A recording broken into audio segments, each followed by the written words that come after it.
All right, guys, let's go ahead and get started. And as you join, hopefully you can get caught up. First of all, thank you very much for being here on a Thursday evening. I appreciate it. This is our typical Thursday AMP for the fourth Thursday in the month. The room's full. We've got several people here, and there's several people on the call for this very important call.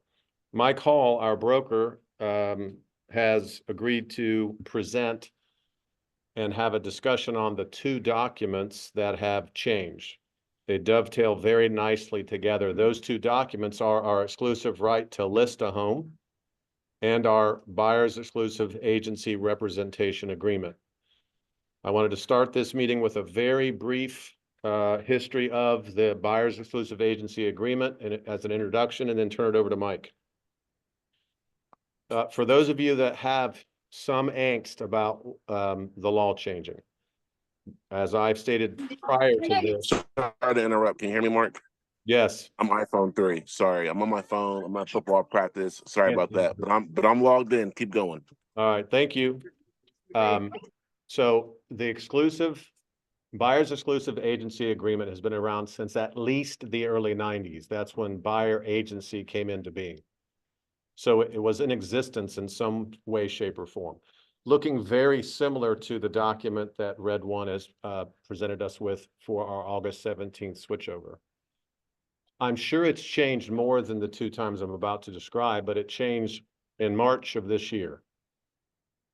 They took the document that existed and they added paragraph 8, which indicated that the buyer and the buyer's agent were going to agree to ask the selling agent and the seller for 3% of the sales price. It was paragraph 8. And it was typed in there for you not to be able to change. That was in anticipation of what's coming on August 17th. And now we have the final version that Mike and Ken and the other brokers did a lot of research on to ensure that it was simple for our use, user-friendly, matched up, of course, with what the attorneys wanted us to match up with. And again, I bragged about this earlier, it dovetails very nicely, and you're going to see that tonight with our listing presentation, so our listing agreement. So listing agreement follows very nicely with the buyer's agreement so that there's not going to be any confusion there. So without further ado, it's been around for years. This is its third generation. This is nothing new under the sun, and we will turn it over to Mike Hall. Please greet Mike Hall. Thank you. Thank you. Thank you for having me. Thank you for tuning in. I know you guys are busy people, and I want to make sure you guys can see my screen. Mark tells me I have about an hour, so I want to make the most of it. We're going to jump right in. If you have questions, please put those in the chat. And if you're in the class, please hold the questions until we get to the question slide.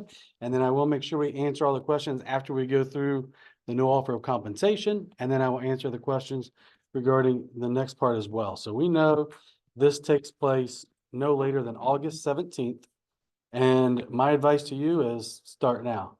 There's no reason to wait. The more you practice this stuff right now, the better. And the only thing as far as the compensation, it can't be in the MLS, but it can be lots of other places. It cannot be in Showing Time. It cannot be on Zillow, but the number one place it can be is on your website.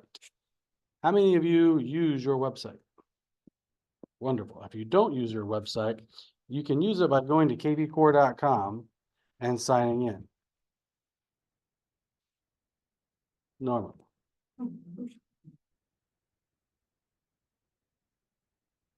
Don't know what the problem is. Maybe it doesn't like my incognito screen.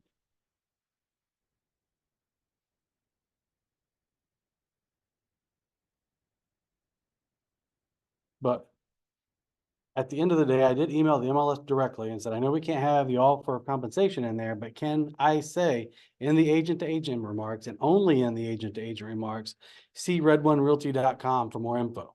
And the MLS says yes, until someone tells us otherwise. So I have it in writing. They said yes. And here's what you can do. So you can go into KV Core and you get onto listings, and then you can go to my listings. So KV Core tells me by the 17th, they're going to have a toggle button here that says buyer agent compensation, yes or no, and how much. It's not there yet. And I always don't like relying on other people, even though they promise me it's going to be there. So here's what I know you can do. You can come in here, you can find your listing and click on the enhanced description and simply type in.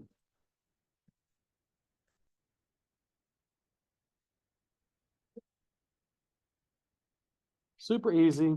And we're going to tell everyone in Columbus, if you want to know how much it is, the best place to go is here, because I know how busy this market is. And imagine you list 2 or 3 homes on a Friday and you have 80 showings all weekend.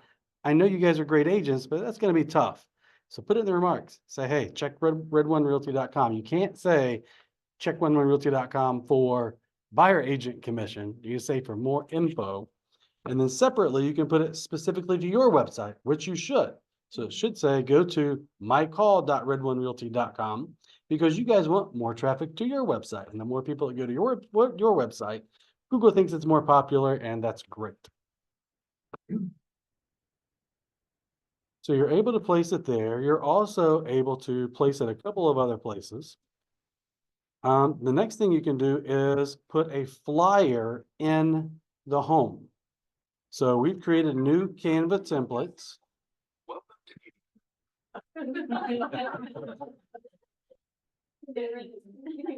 I know everyone in AMP knows how to get to our resources.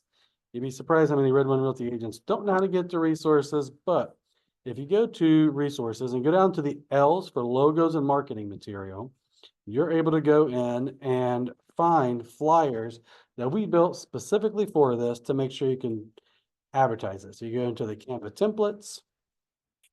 And then once you're in the Canva templates, there's all kinds of them in here. But what we're looking for is the buyer agent commission flyer templates.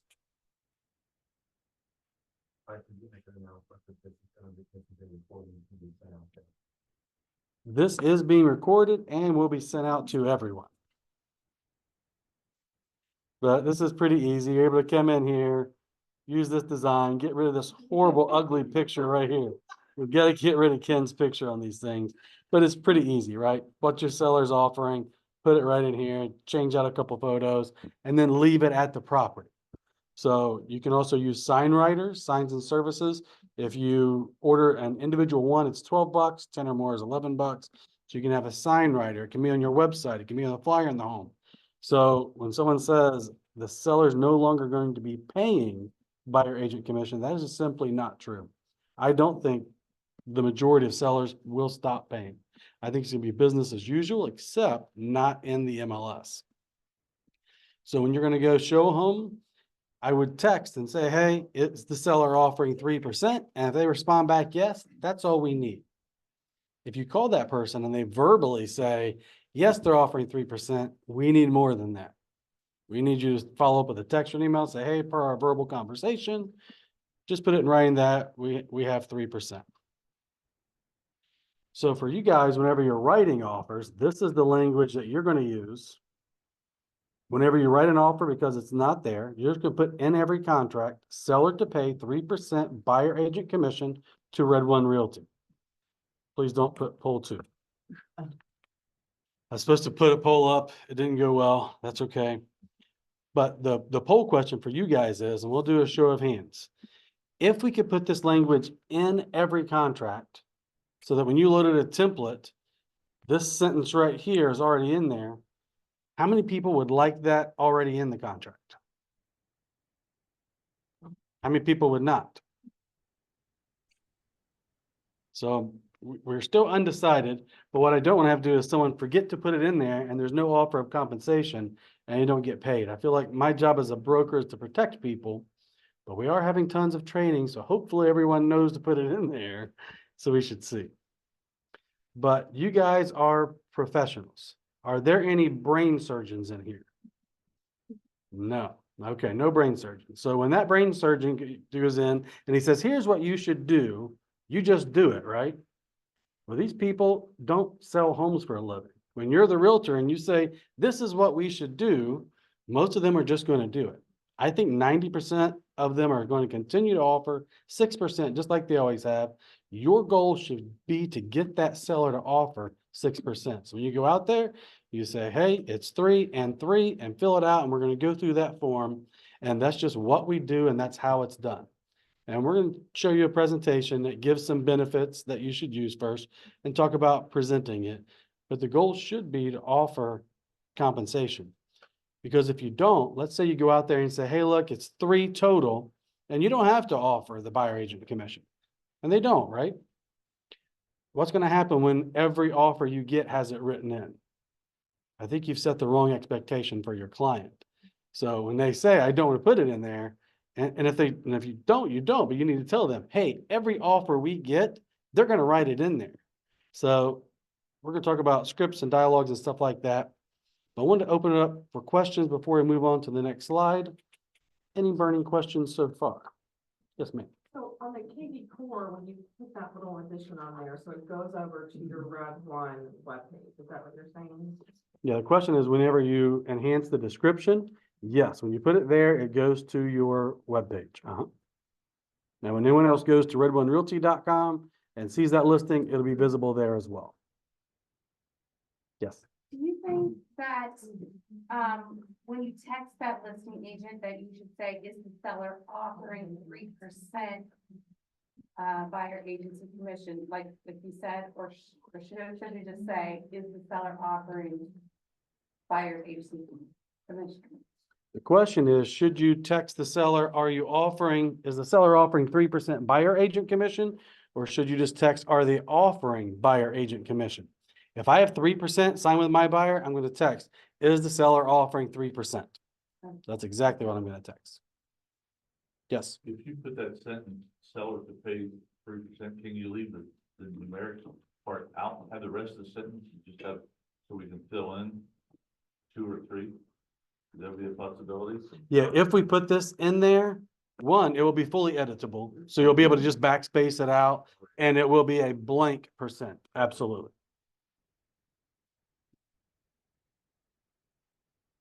All right, here we go. So if you just go out there and tell the seller you should offer 3%, you're going to get more than 1 out of 10 that really give a lot of pushback.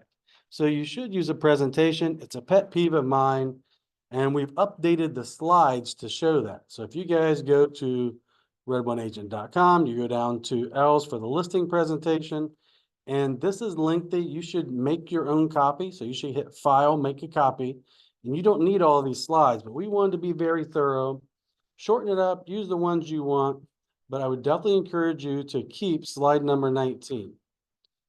Slide number 19 tells them it's not about what you save, it's about what you net. And Americans have a problem trying to save money when that shouldn't be it. But it tells them commissions are negotiable, and we want to make sure that we incentivize thousands of agents so that we bring you a higher offer. So talk to them a little bit about this before you ask them to pay a buyer's agent 3%.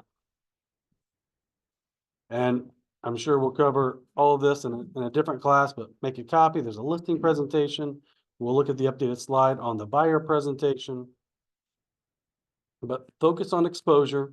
We want to attract more buyers, incentivize salespeople. We want to facilitate a smooth transaction. I like telling stories. If I'm working with a professional on the other side, it's more likely to close. If I'm working with an emotionally charged buyer who's unrepresented because they don't have 3% and you're not offering 3% and they get cold feet and back out, not helping anyone. So you guys will all get a copy of this, and we're also adding it. But here's all the objection handling scripts for a listing and for a buyer. So it starts off with the buyer one, so we're going to come back to that. But as you come down through here, this is a client not wanting to sign a buyer agency. Oh, wait. Here we go. Overcoming a seller not wanting to pay. Scripts, dialogues, attract more buyers, talk about, and when you know it, that doesn't mean they know it. So take the time, dialogue, and I always believe you should practice before you practice on the public. So please read through these, please practice, role play within AMP, and make sure that you're getting good at them. But I want to take you a couple slides ahead real quick and just give you what I think should be your go-to. If you take one thing away from this first part, I want it to be this top sentence right here. Because almost any feedback or pushback that you give me, if I'm out there on a listing presentation, here's what I'm going to. I'm gonna say, Mr. Seller, what's your number one priority selling the home? The fee that we charge or the amount of money you walk away with? That is a great question to ask them because it's the amount of money they walk away with. And if you have some irrational person that says, I'll take 20,000 less not to pay the buyer agent commission, there's gonna be some red flags going off for you. It's like, really, let's talk about this. So here's some additional things. Hey, other people have found that if we incentivize thousands of salespeople, we do, that we get more money. It's about what you net. And then I like talking to them. I'm gonna say, hey, Mr. Seller, let's just imagine a buyer's interested in 10 homes, okay? 8 of them are paying a buyer's agent commission. Now, buyers now have to sign a document every time, and a lot of times, you know, they're on the hook for 3%. So if you were the buyer's agent and you could see 8 out of the 10 and you wouldn't have to pay 3%, do you think you'd see those 8 first? Pretty good chance they might find one they like. Now, I don't know your financial situation, but some buyers don't have the 3%. The buyers that don't have the 3%, do you think they're going to view your home at all? So let them come to that realization because they've made it clear that we can't tell them, if you don't pay 3%, realtors will not show your home. They feel that's a version of steering. So don't tell them, let them come to that realization. And I also like using an example everyone can relate to. I'd say, hey, especially if I know them, right? And if I say, oh, I know they work at Chase. I'd say, you work at Chase, right? You get paid $80,000 a year salary. On top of that, you get health insurance, 401k, paid time off, pension, other incentives, right? What if you didn't? What if you weren't incentivized at all? You had the 80K, but over here at Huntington, doing the same job, they get paid 80K plus all those things. Do you think a lot of people would go to Huntington? What do you think these realtors are going to do if you don't offer the 3%? To really help them self-realize it. And I think you're going to be surprised the number of people that give you pushback because you're the professional and you say, this is what we do. So I think it'll be few, but I want to make sure you had some scripts and dialogues, and this is being recorded. The slide will be sent out to everyone and it will be on resources as well. I'll take a quick break. I didn't check the chat for questions last time. If you guys have questions at home, please put them in the chat. Questions, comments, concerns before we take a look at the new listing agreement? Yes. Where do we find that objection sheet that you showed us? Was that on the listing presentation? Right now, it's only in this presentation, which is getting emailed to you tomorrow because Dana took great attendance. In the slideshow. Yes, it's in the slideshow Okay. and it'll be emailed to you, and we're going to put it right at the top of the resources as well. Oh. So there's going to be a big bold thing on resources that says August 17th changes, and it's going to be right there. The scripts will be there as well. Mhm. Yep. So there's going to be one thing is I'll take you to scripts and everything, recorded videos, or make it super easy to find. So let me see if I can get into dot loop and take a look at the new listing presentation. Hey, the most important things here, the people at home don't get pizza. Well, I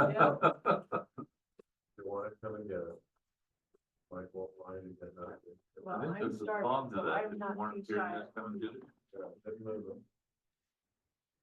So we have expressed some serious concerns with this document to the Columbus Board of Realtors, and they are going to be changing it very slightly. But I'd say this is 99% of the way it's going to be. This is already updated, so if you load a listing loop and dot loop, you're already going to see this document. And this is pretty easy, right? Under Realtors Fee and Compensation 2A number 1, we're going to say that you get 3% of the sales price and $249 or whatever you charge. It's important to note, you cannot get paid more than what's on your buyer agreement. So when we go through that buyer agreement, we're going to make sure that you're getting paid everything, but you cannot get paid more than that for the buyers. So this is for the seller. If you're out there and you say, hey, as a listing agent, I'm going to get 3% and $249. How many of you charge an additional commission? I'm going to recommend you guys charge it. I'm going to recommend you guys charge it. A lot of you guys are capped out. A lot of you on flat fee. And it's not coming to the brokerage firm, but 75% of other brokerages charge it. If part of your pitch is, hey, I don't charge the fee, then great, don't charge it. But if not, try it. And if they balk at it, then remove it. So you don't have to. It's one of the great things about working at Red One. We let you run your business, so you can certainly take a look. So then under A, number 2 here, it says if the buyer is not represented, how much will you charge? And again, you get to run your own business, but I know if I'm the listing agent and there's no buyer's agent, I'm going to do more work. So instead of the typical 6, I'm going to do it for 4. They get that 2% as a discount, and that's what I would do it for. I had someone else say they're doing it for 6. I said, great, that's your business, and it's a negotiation with the seller. And then here is the buyer brokerage compensation.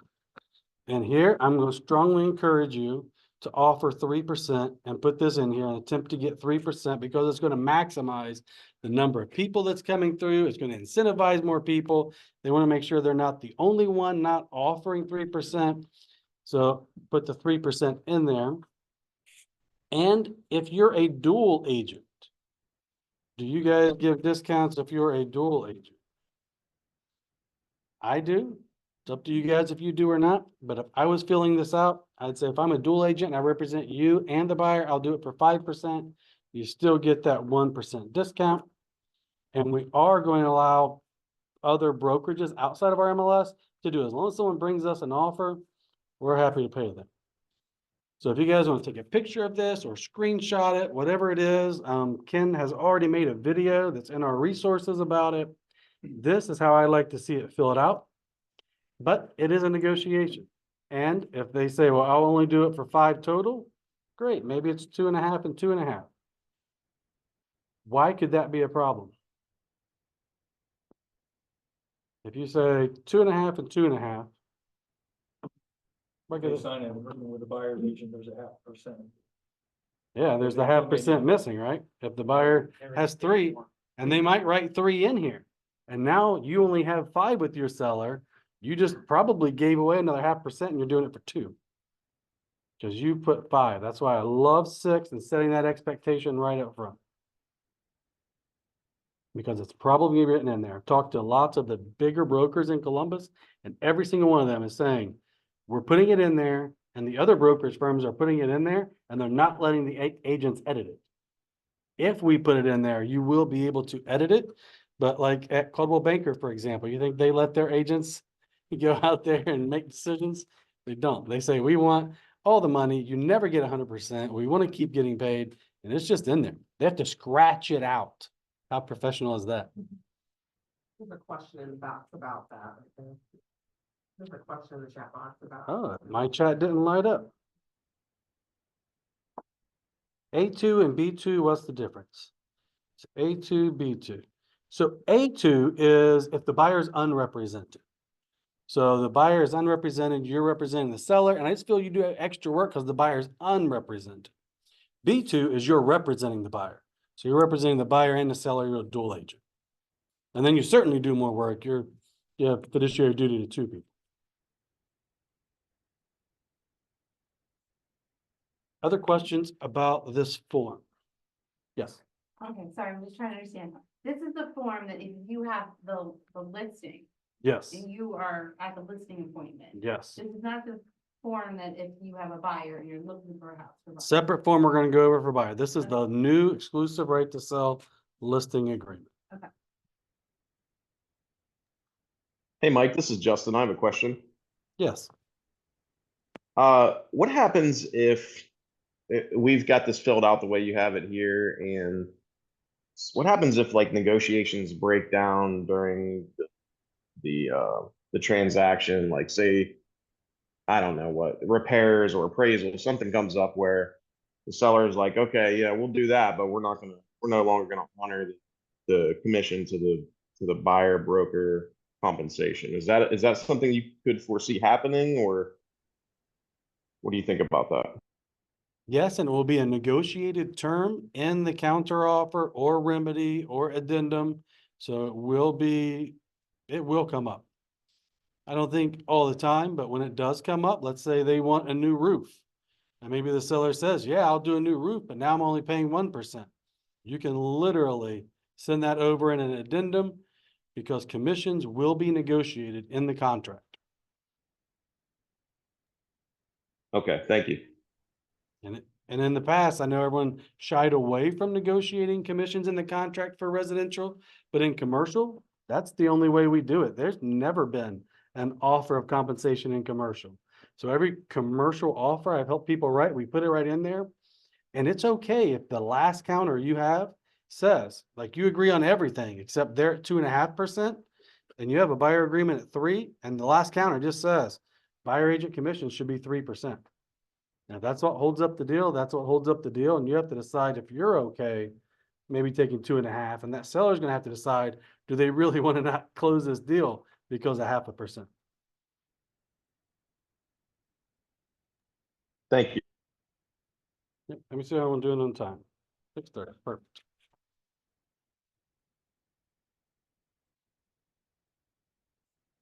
Just a couple more slides and then we'll kind of switch gears and get over into the buyer agreement. So ideally, you want to make sure you take the listing. And I think that's more important than anything. So if they say, look, I'm not paying the 3% buyer agent commission, I want you taking the listing. I want you setting the expectation. Every offer we get is going to have it. And if you get one that doesn't, great. You know, you've set the expectation. And, you know, does everyone know the golden rule? It's a different golden rule when it comes to money. Those who have the gold makes the rules. So a lot of people say, well, won't the people with money have a competitive advantage? Yes. Yes, they will. The buyers with money will have a competitive advantage if they say, I'll pay my own buyer agent commission.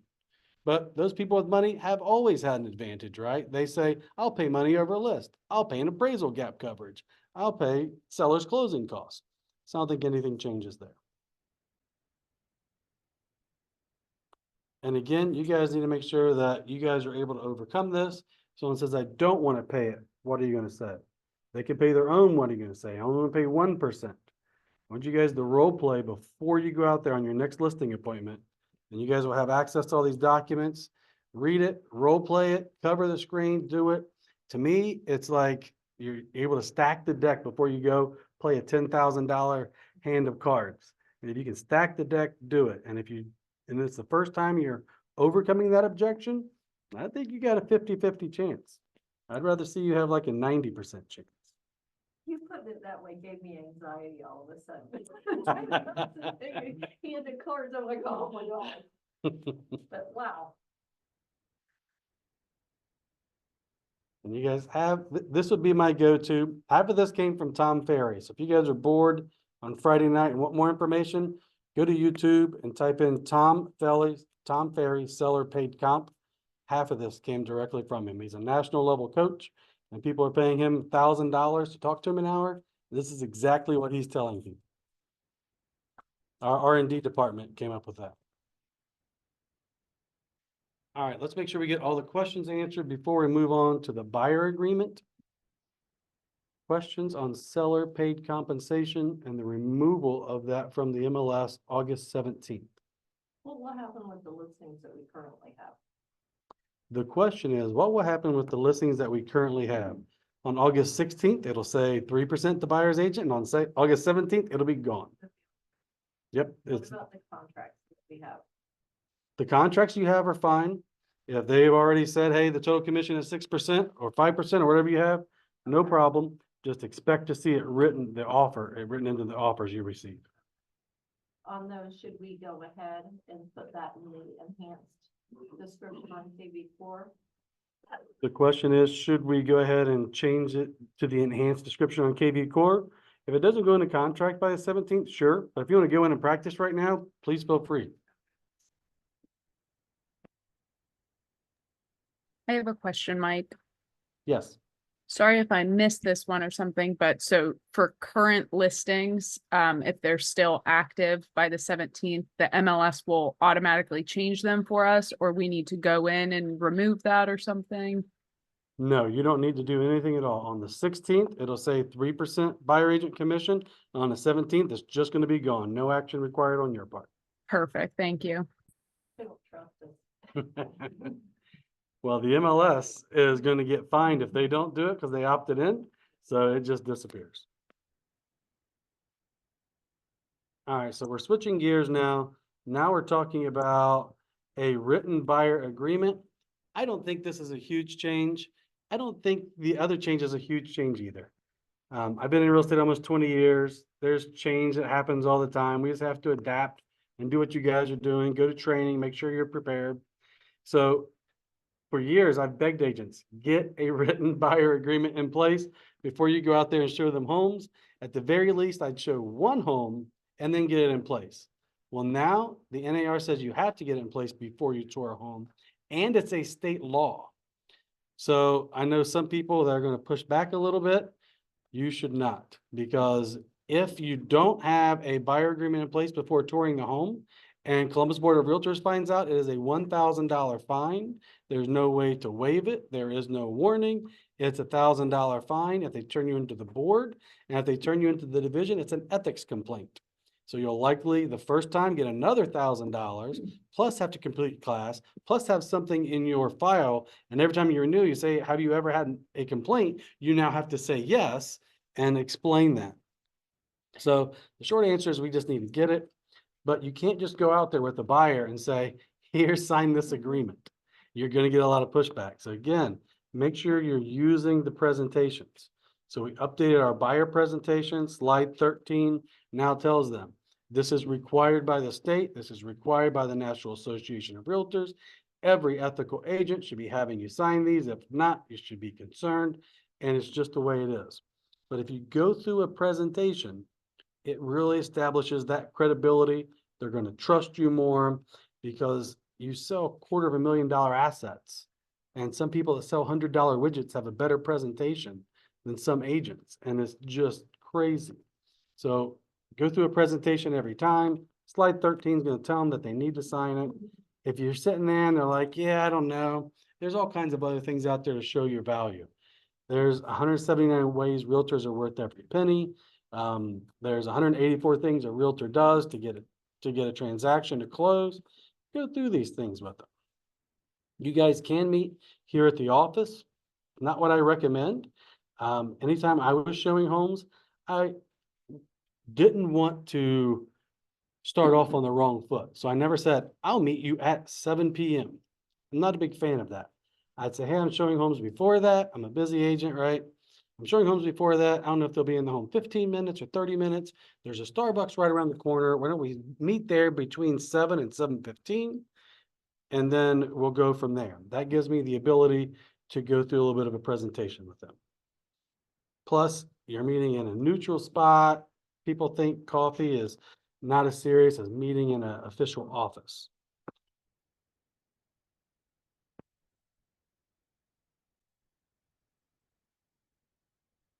So introduce the document, we talked about that. And then, here you're going to get to run your own business. So these are questions that you're going to need to think about. How strict do you want to be on the agreement? I'm going to recommend that you sharpen your negotiation skills and you actually get paid for the work you do. And you have a lengthy agreement that you lock them into, and you do an excellent job where they're happy that you're getting paid. So we're going to pull up our buyer agreement on the next slide and look at the time frames, look at cancellation. We're going to take a look at the compensation, and you cannot get more than what that document states. And it's going to be an issue in a lot of situations. So I think most people are going to say, yes, I want 3%, right? That's what most of you probably would put. And some of you are going to say 3% plus your additional commission fee of $2.99 or whatever it is. What happens if they go to a builder and the builder is offering 4%? Can you get paid for it? Yeah. So you really got to talk to them and find out what they're looking for.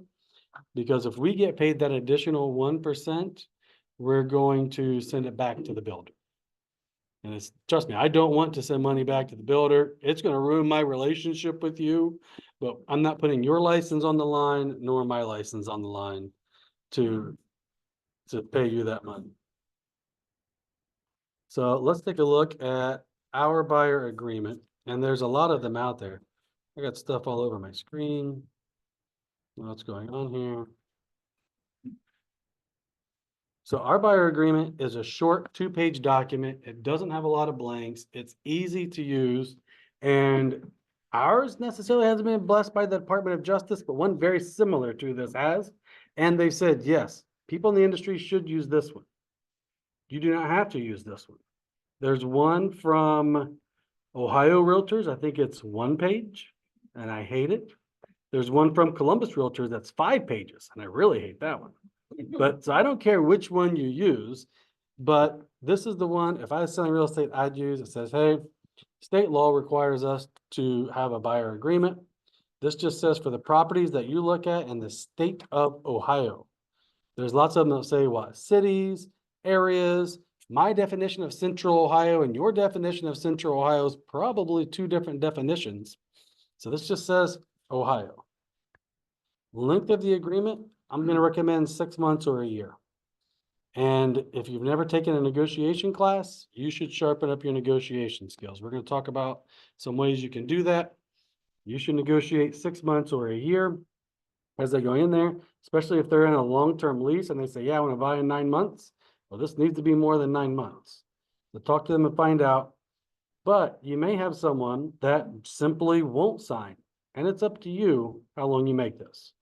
For example, one of our top agents has investors that work with him, and they say, yeah, we buy about 50 homes a year, and we're not only going to buy with you, we'll buy with anyone.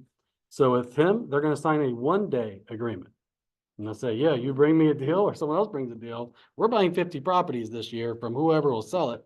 And if you make it more than 1 day, we're not signing. So it's up to you how long you make this. You can make it 1 day. And then down below here, you can make it 1 property. I'll show you that as well. It tells them they're still going to have to sign the agency disclosure form. And 4, I want to slow down and talk about broker efforts. So broker efforts, you're going to see later in this document, it's kind of broken down to 4, A, B, C, D, and E. 4A says you're going to locate and present suitable properties to the buyer. That pretty much means you're going to set them up on an auto search. Just because you set them up on an auto search isn't going to lock them into working with you. So I want to make sure everyone's clear about that.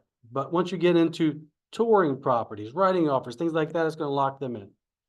So there's some people trying to lock them in without that, and the Department of Justice doesn't like that. They're like, you got an internet lead and KV Core automatically set you up with a search, and they sign this form online. We don't like that. So know that locating, presenting suitable properties to the buyer without touring does not lock you in. But once you get to B, touring properties, detailed analysis, performing other services, etc., it will. This I like also. For best experience, this is basically saying for best experience, use me and me only. That's the best experience. And we're going to be clear, buyer is not a party to any other buyer representation agreements. Has anyone ever been 2-timed before in real estate? Yep. This should prevent that. At least they're going to sign something that says, I'm not working with another agent. And if they are, when you go through this, I would bring this up every time. I'd say, tell me about that agreement. And then we've definitely changed this a little bit. Before we start talking about what fees they're going to be locked into, we're going to tell them we're going to make every attempt that we can to collect the fee from the seller or the listing brokerage. And that's what you want, right? You don't want to pay the fee if we can get them to pay the fee. And we want you to know that there may be other buyers at the brokerage firm, and you should disclose to them if you have other buyers. And you say, I have other buyers, then you need the contemporaneous offer form signed. Or most of the time you'll say, I'm not personally working with other buyers. You're my only buyer client for this home.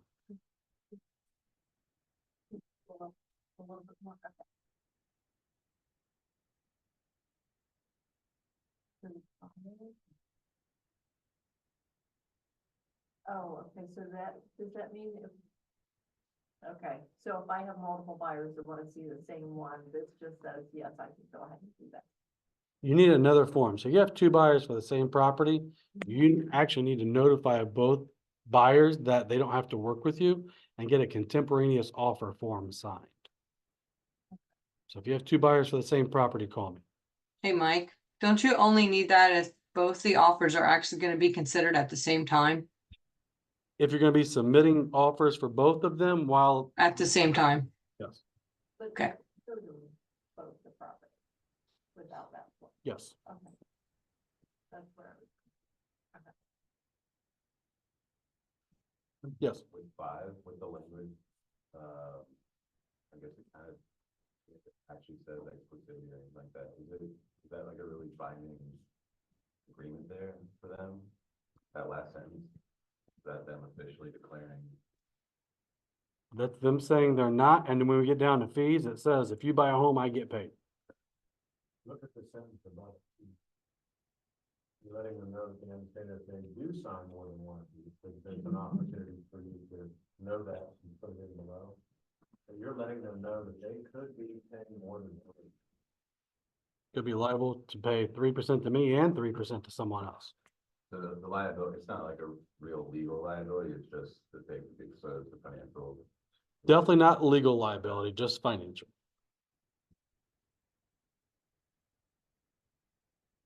So we wanted to make sure they know that we're gonna have all that before we presented the fee. And we went round and round with that because most of the people in the industry are talking about the fee first. And we know that's going to be it. So we say, hey, we're gonna talk about that first. So it says buyer agrees to pay the broker a broker fee for any properties involving the broker's efforts in section 4, except 4A. So if you just set them up on auto search, doesn't count. But once you get into touring properties, etc., this statement has to be in every one. It's not set by law and fully negotiable as part of the settlement. It's paid upon closing, and we can ask someone else to pay for that for you. And this section survives the termination or expiration of this agreement as well. And this is one of the easiest ones I've seen. The buyer broker fee shall be 3% plus whatever fee you want to charge. And then, Mr. Buyer, would you like me to add seller to pay the broker fee of 3% of the purchase price to each contract? And most of them are going to say yes. So we want to make it very easy for you to present this, very easy to get it signed. It is a state law, it is a requirement. But from there, it's up to you how much you want to enforce it. Do you want it for one day? If it's an investor who really won't do it for that, you can make it for one property. Here in additional terms, you can say this shall be for 1, 2, 3, 4 Main Street only. But we want to make it as easy as possible.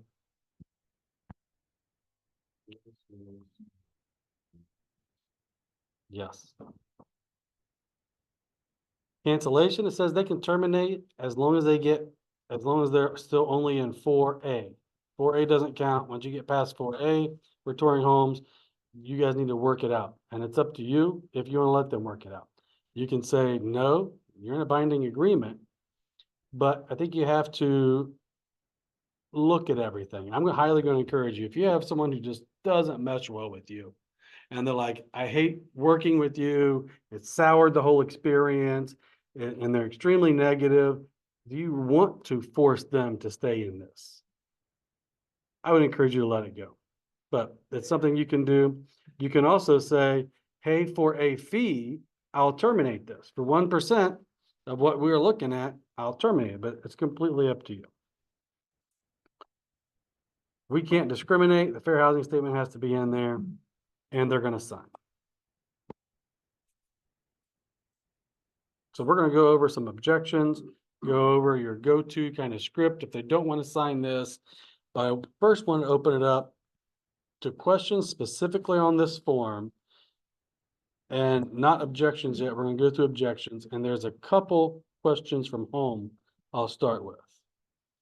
Carice says, can the buyer sign an updated agreement if they choose to go with the builder? Carice, they can, but it has to be prior to you touring the home. So if you amend this and the buyer signs it and it is 4% before you tour the home, you certainly can. If it's after you tour a home, you cannot. And that means meet with the builder in that case. I would just call the builder and say, hey, what promotions are you offering?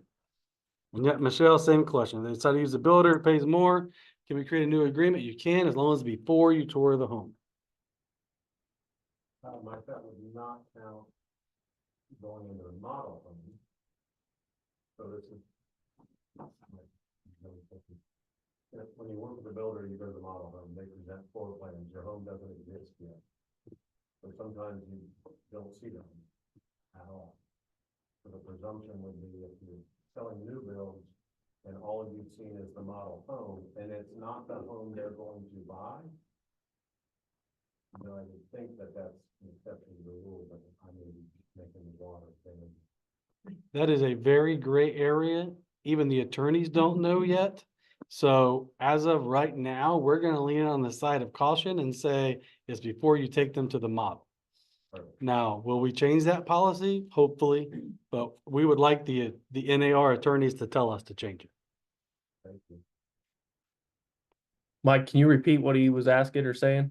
Oh, yes, I'm sorry. The question is, since you're not actually touring the home that they're gonna buy, if you don't get that agreement signed and you just go to the model home and they show you floor plans, maybe that rule shouldn't be in place. But we are gonna be conservative. We definitely don't want our agents fined, and we definitely don't want everyone sued. These attorneys are gonna look for ways to continue to sue people. So we want that agreement signed before you take them to the builder model. And at the end of the day, it's okay if you give them a quick call and say, hey, I mean, you're probably calling to set an appointment anyway, make sure someone's gonna be there. Just ask them, are you offering any bonuses right now?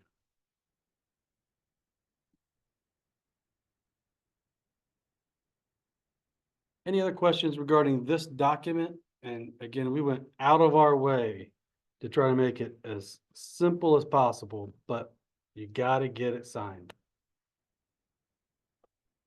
We have someone that got out of real estate because they got a clear cooperation fine and you have 30 days to pay it and they're gonna suspend your MLS access. And this agent didn't have the $1,000. And I'm not psychic, I can't see the future, but here's some facts I know. NAR paid $408 million to settle. Columbus Realtor paid hundreds of thousands of dollars to settle. They said they're not raising fees for 2 years. What can they do? Fine the heck out of you. And I guarantee this $1,000 fine, I'm gonna have the conversation with lots of agents that say, I'm sorry, you had to do it before touring. And when the MLS reaches out to us and says, send us the showing time report, or the other agent sends the showing time report, you're getting $1,000 fine. So please, please, please don't get fined. Mr. Real Estate says, well, the builder is Ryan Homes. Oh gosh, don't get me started. And they're only paying a nickel. Now, why they pay like 2,500 to 4,500 now? Yeah, so if they're paying less than that, you don't have to get the agreement updated. The question for you is, are you willing to accept that? And if it were me, I'd have the conversation with that buyer. It says, hey, it's 3%. I've showed you lots of other homes. It is 3%. If they pay less, you're going to make up the difference. Do you want to go to Ryan? And if they say yes, I'd say, great, no problem. Let's go. You'll probably get a lower interest rate and they'll probably offset the little bit of money you have to pay me. Yes. So this form right now says that they would have to pay that difference. It does. Okay. The buyer is on the hook for this one right here for 3% plus 249. We're going to write this into the contract, but it's negotiable. Now you can't get paid from any source regarding the transaction. Do any of you get paid anywhere else? Can you say that again? You can't get paid anywhere if it's not in this regarding the transaction. Do any of you get paid for home warranties? Perfect. So not have to worry about that. Do any of you get paid for ADT? Perfect. You guys are good then. Yes. Does this, change things for referrals? This is a question, does it change things for referrals? No. If you're just referring it to another agent, no. If you receive that referral, then yeah, you gotta get it signed before you tour homes. But it's just assuming that whatever is listed there is gonna go to whatever team or whoever else Oh, as far as the money, yeah, so this is 3% coming in and typically referrals are taken right off the top. So like if it's Op City, they get 35% or someone sent it to you for 25, it's right off the top and then everything else. Hey, Mike, yesterday on the call, you mentioned that we could put in additional terms that the buyer will never pay more than blank amount to limit the buyer's liability if the seller isn't paying a certain amount. You certainly could. If they're sitting there and they're really concerned about having to pay that 3, you can say in no event will the buyer ever pay more than 2% or buyer will never pay more than 2%. Perfectly okay to do that as well. Thank you, Gina. Hi, Gina. Hey, Mike, Gina's a I'm well. really glad I'm so glad I'm not a principal broker right now. We were gonna talk to you about that. and Oh, switch it no. to you. All right, let's get into some objections. Let me see how much time we got. About 5 minutes to wrap up. Like, real quick, it's not on this part, but that 3%, you said will include it in the contract, it's kind of already in our offers, I should say. Yeah, we should put that in the offer, seller to pay buyer agent commission of 3% to Red One Realty. Yep, so just like the form states right on there, put that right in the contract. Can you just confirm that if we are showing a property for a colleague, we don't have to have detailed document if we're not our clients? That's correct, right? That is correct. So as long as that agent has it signed, you do not need to get it signed. But if they don't have it signed, You need to get it signed. so we sent that ask. Yes. Agent. But if Mhm. for some reason we don't, I'm just being devil's advocate here, we didn't ask, they didn't get it signed, and there were implications from the board, are we gonna be fined as well? The person who showed the home would get fined $1,000. So if let's say Mark asked you to go show a home and Mark didn't get it signed and you didn't get it signed because you assumed Mark had it, well, you shouldn't assume and you're getting fined $1,000.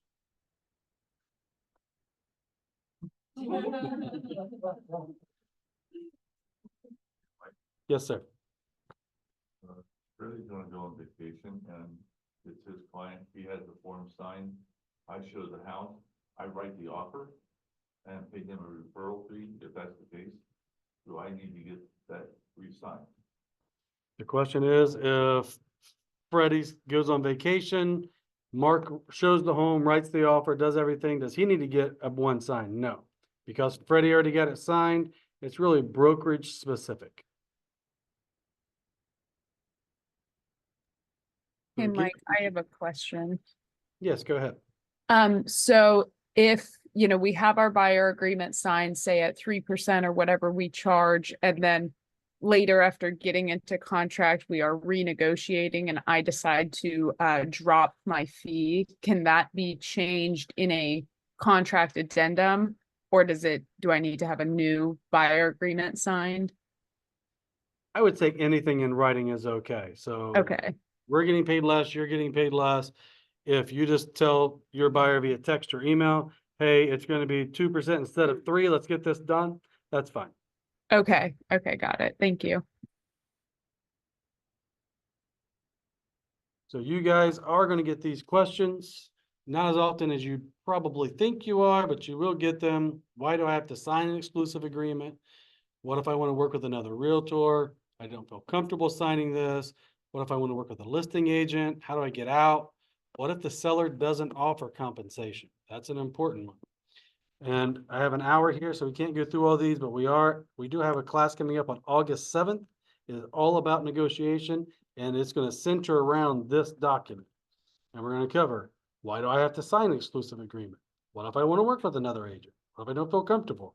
All those ones and any other ones that we find, we're going to put right on this document and make sure it's not the first time you're seeing it. And hopefully it's not the first time you've practiced overcoming that objection.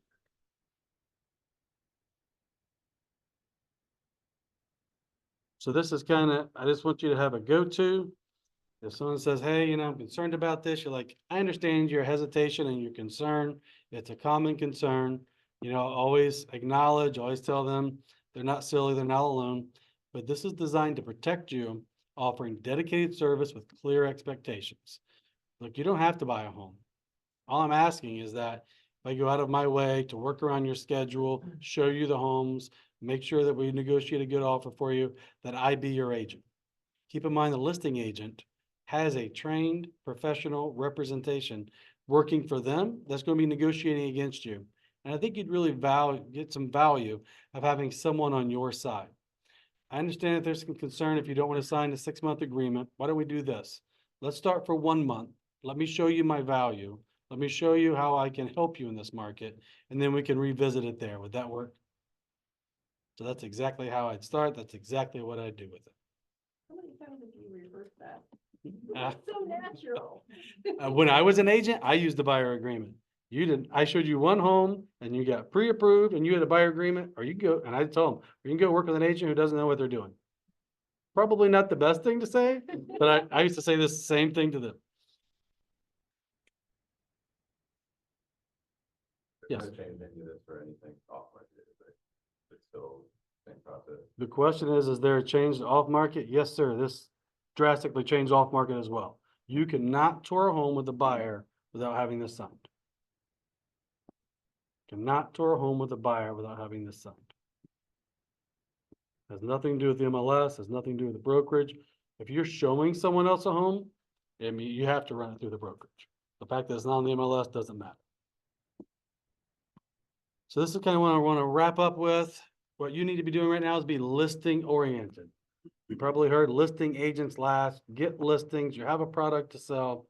So when you ask your sphere for referrals, don't just say, who do you know that's buying or selling a home? Say, hey, who do you know that's had life-altering changes that is most likely to list their home next? Make sure you can show your value, show them a comparative market analysis, show them a presentation, show them you have market knowledge, show them statistics, show them all the things that a realtor does. And if you haven't ever taken a negotiation class in your life, it's time that you do.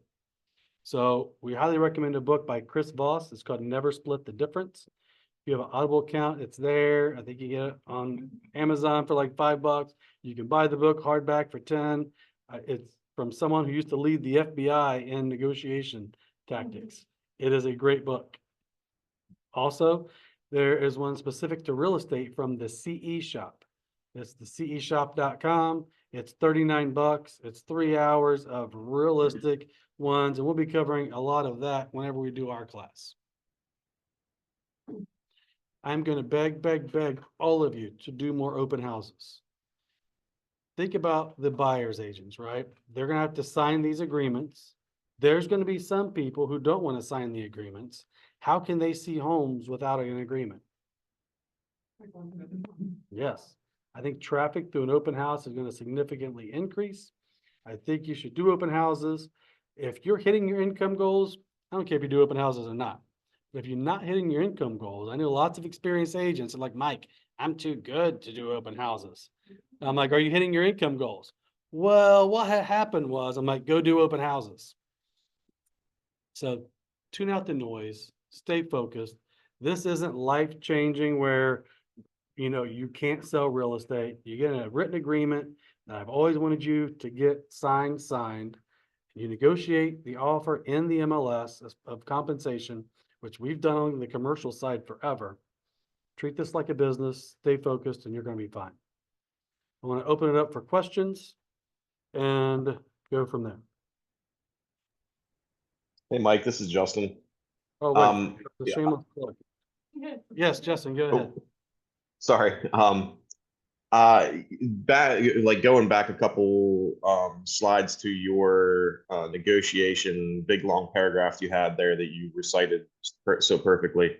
At the end of that, it suggested a 1 month quote unquote trial period, if you will. Is there any, you know, we all run our individual businesses, but do you see any downside if you were to do this in your business to making that trial period for one property? Say it's a Zillow lead, you know, me as a buyer, if I'm a Zillow lead or some sort of lead where I'm meeting somebody for the first time, I don't know if I want to agree to a month with somebody that I don't know how they're going to perform. So do you have any objection or see any downside to if they object to like a 6 month or a year?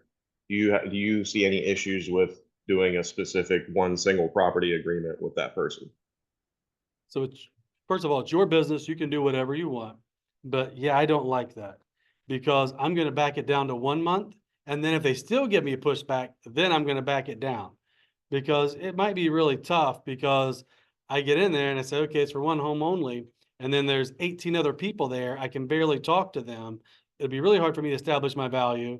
And then like, oh no, I gotta go pick up my kid from school. See you later, bye. I don't feel like I established my value. So I would try for a month. And then if they gave me pushback, back it down to 1. But that's just how I would do it. You can do it any way you like. Okay, thanks. Shameless plug here, please take a picture of this little dinosaur and subscribe to my YouTube channel.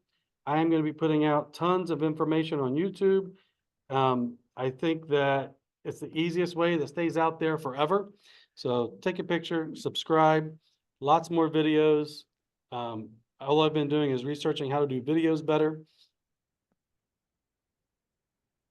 Yes, sir. And the actual, like, numbers of this, if I assume if purchase price can't be reached, if let's say seller's not offering, buyer's gonna have to pay, they're actually gonna come down in price, right? And if that's probably the option they have left. My question is, like, our lenders are not gonna finance these commissions into the actual loan, right? So it's gonna have to be a prepaid or a closing cost either way, is that right? Yeah, so the question is, are the lenders going to finance commissions into the loan? So they've made it very clear that commissions are not IPCs, independent party contributions. Yeah, so they're not calculated in. So if I want to increase it to 103,000 and get 3K from the seller, that doesn't count against seller concessions. But also, if I say, yeah, so to me, that's kind of financing it in, and that's okay. But if you just say, no, I want the lender to pay the 3%, they can't. So if the seller says not paying 3% and the buyer has to pay it, it's going to need to be cash.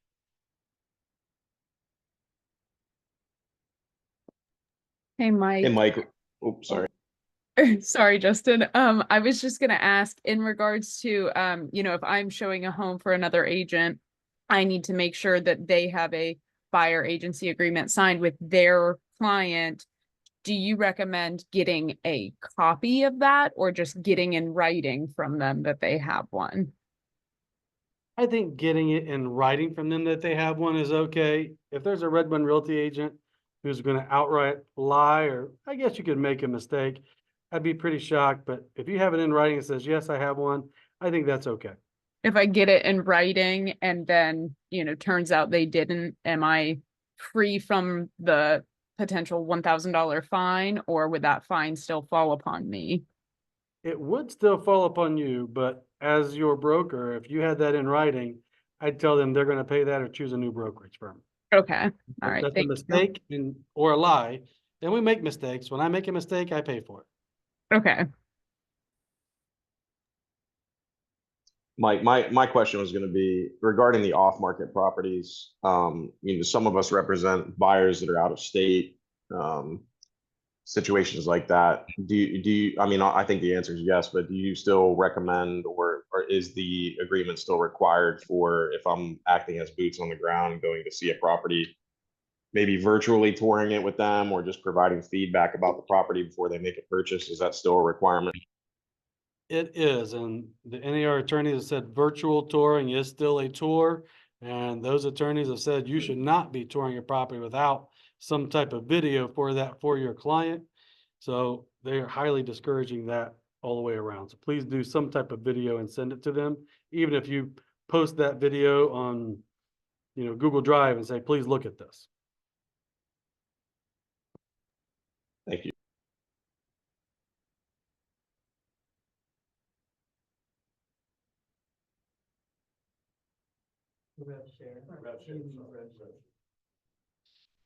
When we are done with questions, we're going to roll right into the rev share presentation for those of you that are interested in rev share.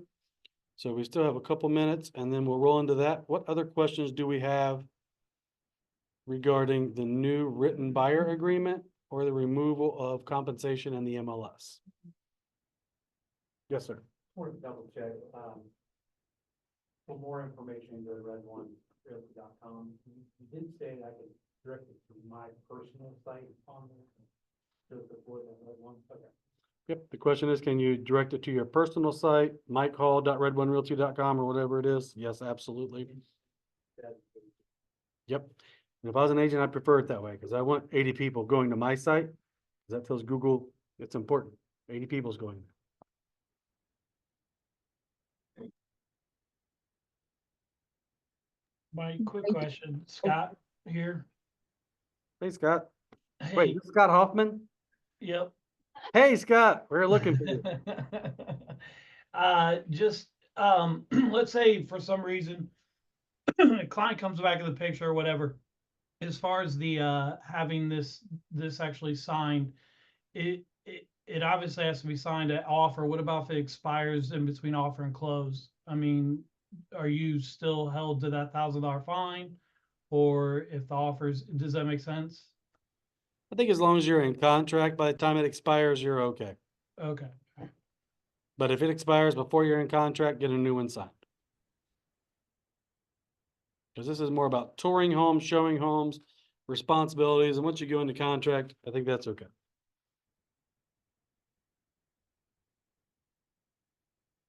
Any other questions before we switch gears? I have one more One- question. Go ahead, Matt. Oh, sorry, Justin. You're good. Is it reasonable, or, can we call agents to ask if their seller will be offering compensation? Or is that something we should steer clear from? No, you 100% should call, can ask. I'm just trying to prepare everyone for the reality of that. A lot of these listing agents are not going to be returning phone calls. Okay, I think it's been tough already, but as a listing agent, imagine you list a home and then, I mean, I've seen some of them have 80 showings in a weekend. There's just no way that listing agent's getting back to you. okay, understood.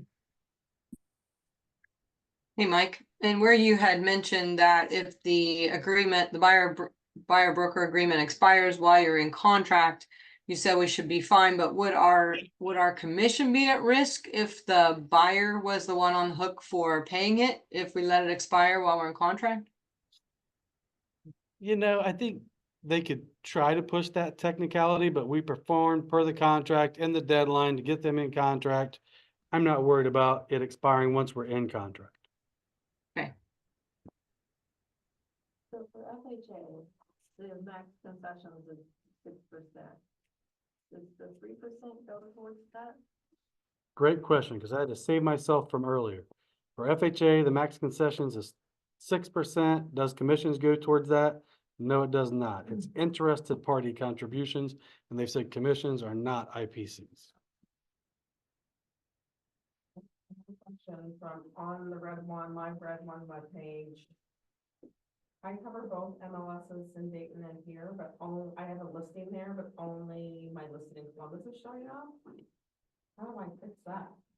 KV Core makes you choose an MLS. So the question is, what if you're a member of 2 MLSs? You're not going to be able to do that. KV Core makes you choose an MLS IDX feed. Dayton IDX feed and Columbus Realtors IDX feed do not mesh well together.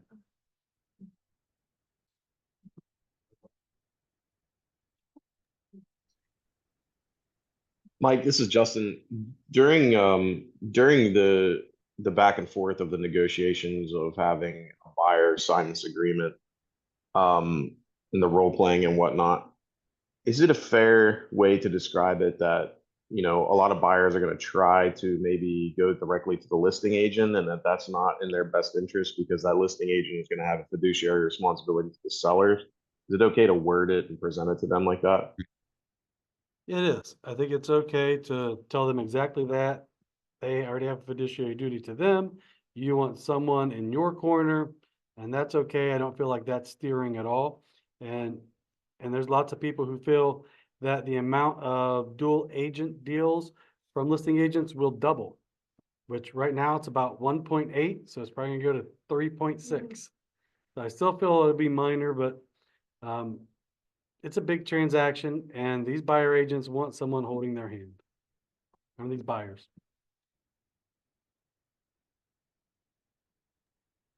But the truth of the matter is, if you're a dual agent, you're not really holding their hand. You can help them, but you can't advise them because you're neutral.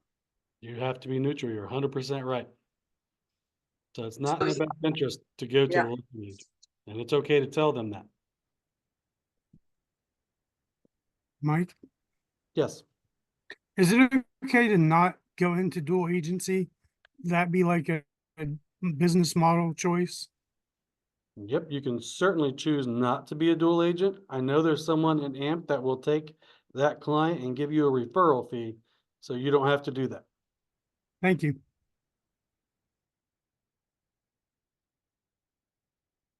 All right, we're gonna kind of switch gears and get into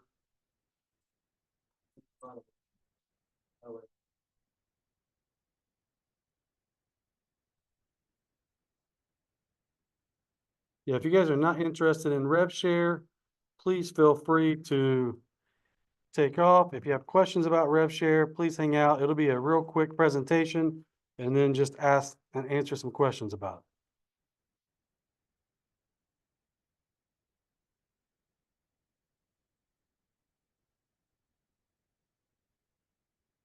So as you guys know, we really want to be agent centric, and we're seeing lots of agents go to a rev share model.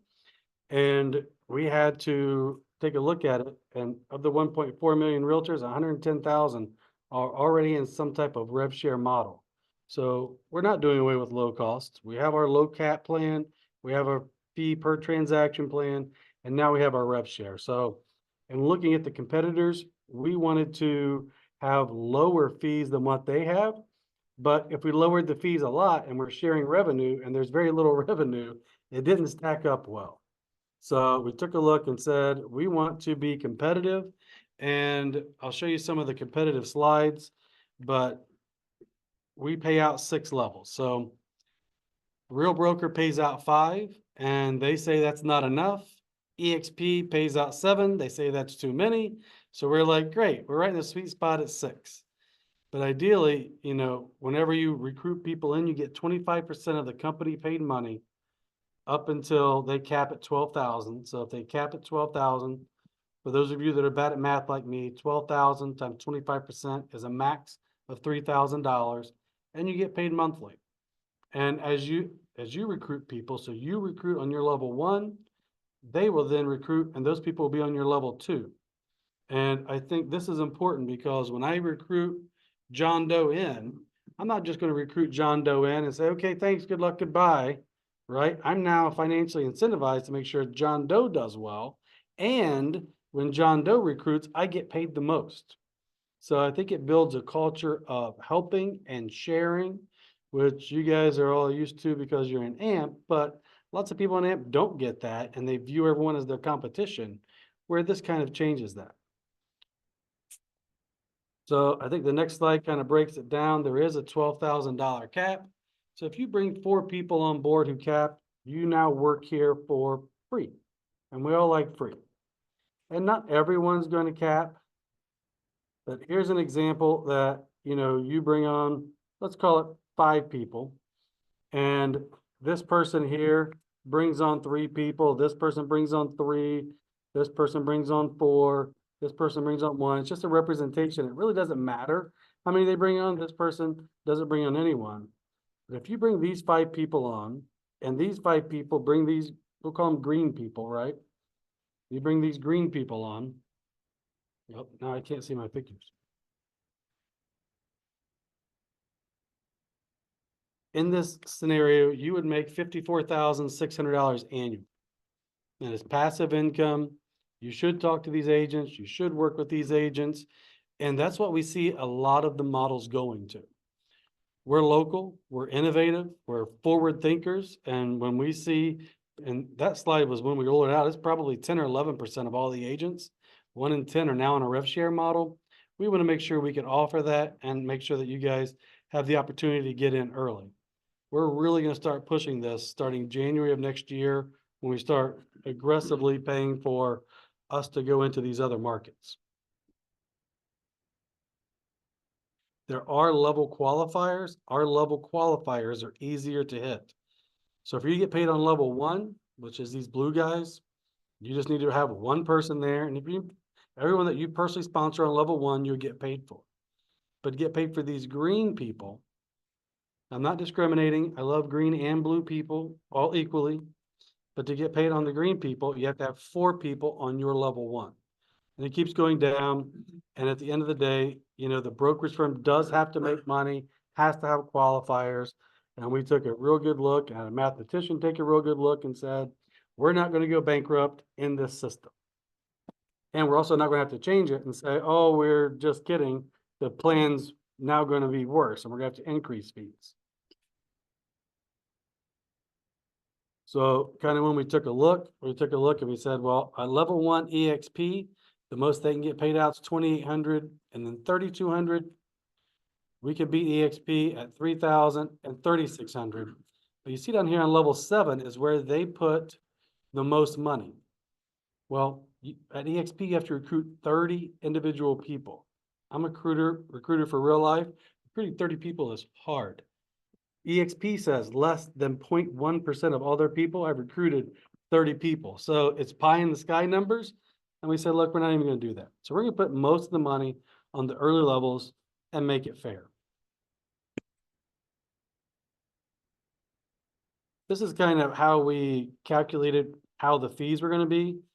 Again, we want to return money to agents, but also if EXP has a cap of 16,000 and they share revenue, and Real has a cap of 12,000 and they share revenue, if we only shared revenue, call it at 5,000, it wouldn't look as good. So we have to be able to share more revenue. So we have a 12,000 cap. It's an 80-20 split to 12K. And the goal is for you guys to have people that come in under you. At EXP, you're allowed to stack and put people under you. At Real, you're not permitted to stack, and they'll kick you out if you do that. Here you can. Our mathematician said these numbers work. If everyone fills out, you're still going to average almost $4,600 per agent. We know we can live on around $4,600 per agent. These other companies can't. That's why we pay out more. Our cap's a little lower than EXP. We still pay out more on the early levels. But there is a post-cap fee. At EXP, it's $250. At Real, it's $285. Ours is lower. Obviously, there's some work involved whenever you guys cap and still do it, and we're paying out all the revenue sharing. There is a startup fee. It doesn't apply to Red One Realty agents. EXP has a monthly fee of $85. Real has, they call it no monthly fee, but it's $250 out of your first 3 deals. So we said we want to beat that too. So it's just $600 out of your first 2 deals. We have no review fee. We have no E&O fee. And we still don't charge the $25 for KV Core.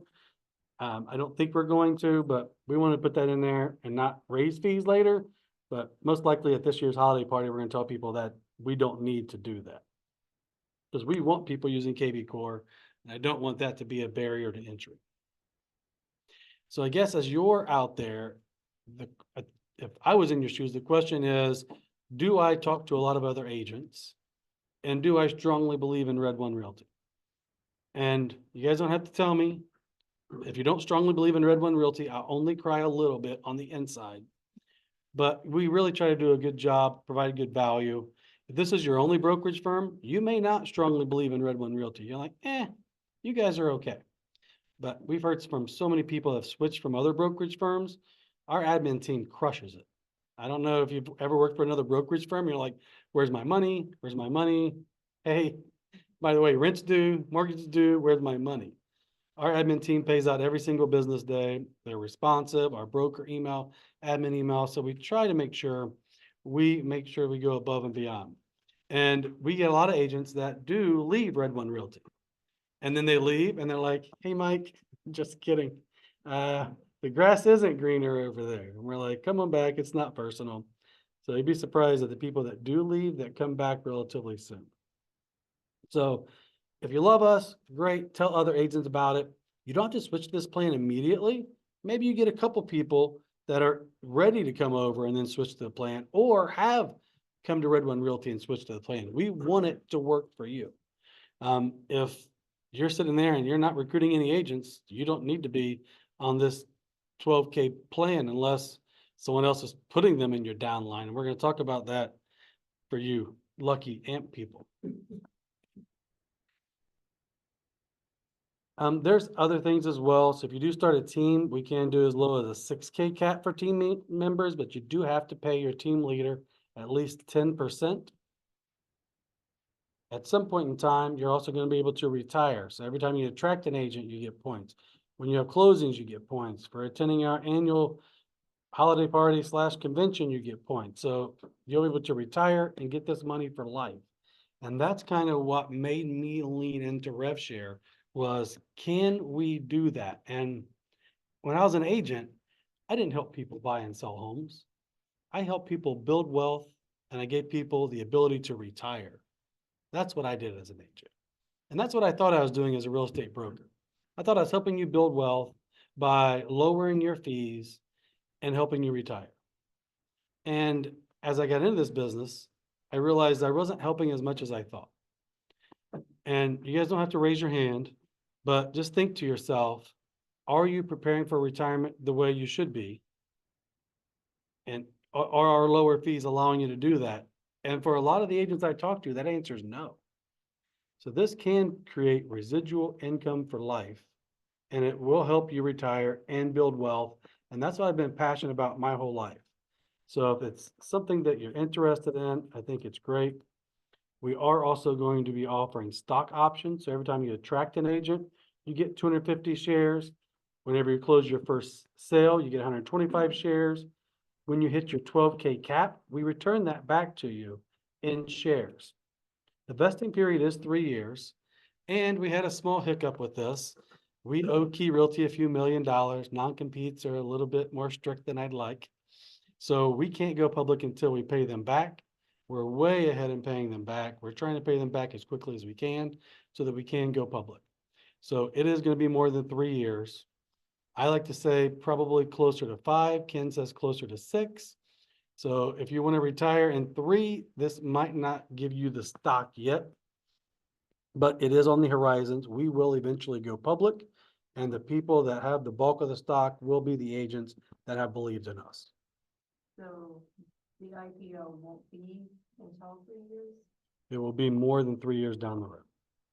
Yes. We thought if we went public and paid them their money from the money going public, they'd be okay, but they're not. They want to be difficult, and that's okay. It's their right to be difficult. It is what it is. Hey, Mike, on that attract an agent thing, is that attract an agent to RevShare or attract an agent to Red One?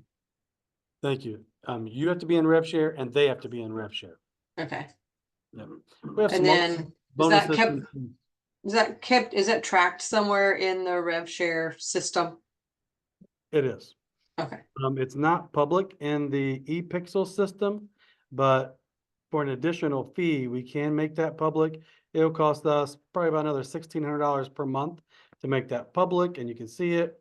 And given there's a 3-year vesting period, within 3 years, so as soon as you're vested, it will start showing up in there. We're just not paying the extra $1,600 a month right now.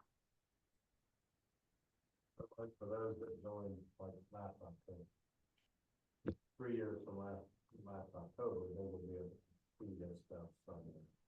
3 years from last October, everyone will be able to see it. We'll start paying the $1,600, yes.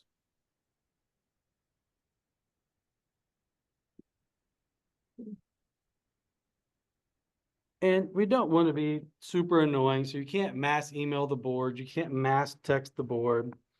We don't want you offering Ferraris out there. But as you're networking, tell people about Red One Realty. And if you come on board, tell them that they can also build their downline. You can help them build wealth. You can help them be able to retire. I think a lot of the future of real estate is in a rev share model. I think when Keller Williams years ago came out with profit share, they went to the largest brokerage firm in the United States. They had 180,000 agents, and it was all sounded great, except what happens if the brokerage didn't make a profit? So now they said, hey, we're not going to talk about bottom line profit. We're going to talk about top line revenue. So we have that baked in place, but we have the other low-cost plans, we know that's kind of how we built our business, was on low-cost plans. So for the people that want rev share, great, and people on low cost, great. It doesn't matter to us which plan you're on. We want you to be on the plan that works best for you. I didn't know how much time I had. I want to kind of get through that relatively quickly and leave time for questions. And I wanted to talk a little bit about how AMP does it, which is significantly different than a lot of people. And Mark left the room, so we'll just talk about it behind his back, and that's fine. But AMP, whenever you come on board, he will help build your downline for you. And if someone is going to help build your downline for you, it may be a no-brainer that even if you're not recruiting agents, it may be the best thing for you. We're talking about how AMP stacks it and helps them build their downline. So when They can't hear you at home over there. Guys, when this first started, we revealed to Mike, and he understood it very quickly, that we can manipulate this revenue share system. It's because this team is the largest team in all of Red One. Is that still accurate? By far. So with some clear understanding of this program, and I have questions for Mike, and because I want this to end with math. You know, I love this presentation, and it can start to feel emotional, right? An emotional approach to this. If you're going to join revenue share, understand it's an investment of time and effort. And this is exactly what Mike said. It is a long-term investment. It is not get rich quick. We just heard for the first time tonight that instead of 3 years, nothing that we can do about it, the IPO is 5 years. That's why I clarified the question that in 3 years, however, those that joined early will start seeing some benefit. It's the stock piece that has been put off. But my point is, Mike is going to demonstrate to you with a calculator tonight, and I'm going to give him some tough situations. He's going to demonstrate with he's just hearing this for the first time. I want him to prove to you mathematically that revenue share is something that as a brand new agent, you should sincerely consider, because we can manipulate this and stack this deck. So I'll just kind of leave it at that. We're in a unique situation where we're not dealing with strangers. We're dealing with folks that are in our family on this team, in the agent mentorship platform. And we do have the unique ability to stack things. We purposely kept this what we call flat. You know, I did not immediately want to go out and build this for me, you know, and go 8 wide and then work on getting 12. And we kept it very thin at the top, and we're trying to go deep very quickly. We also have the largest revenue share platform in the company. Correct? Yes. Mike is shaking his head yes. We've grown it quickly. We want to grow it for all of those that are joining. And I'm going to try to make this mathematical by giving Mike some calculations to share with all of you in this program. So thank you for the time. So let's manipulate this and do well. Full disclosure, Mike is really good about being a real estate broker. Mike is really bad at math. I used to have some rev share calculators. Let me see if I hopefully can find those, because I just learned I had to do math.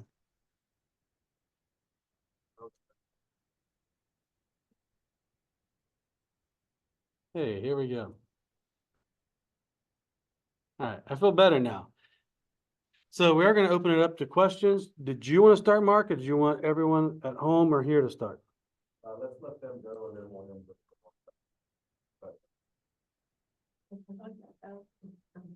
All right. and I have this.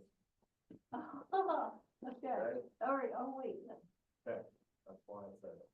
I have a question. So if you recruit someone to Red One and join Rev Share, I understand that you get shares, but do you get any other compensation, like a bonus fee or like a Yeah. Still get the $500 the first time they make a transaction. No. Not. So the question is, when you recruit someone to Red One, you understand you get the stock, but is there any other type of fee? And the only other type of fee is if they sell a home, you get 25% of all the company paid money. So no other fee unless they actually sell. Like if they go into rev share, you get 25% of the company paid money. Okay, so, I lost, you lost me on that one. You get $250. So you get the shares and then So, you, for example, I recruit Joe, okay, Joe got a transaction, sold a house, had a buyer. so you get 25% of the money that Joe paid to Red One Realty. And The shares. Yes. But that's already in my rev share, is that Not correct? fresh. Is that separate than just my regular rev share downline, because he's in my downline? That should be right in your rev share payout.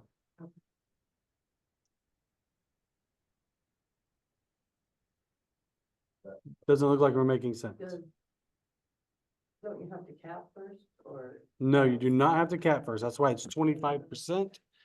So it's just 25%. So let's do really easy math. So he has a sale and $1,000. 20% of his sale is $1,000 comes to Red One Realty. Of that $1,000, we're gonna send you $250. And you don't have to cap. No one has to cap. Right. Now, let's say that Dana didn't have any sales. Does she have to have at least that one sale each 6 months? One sale every 6 months, and I doubt we enforce that until people are vesting. So we're probably not going to enforce that for 3 years.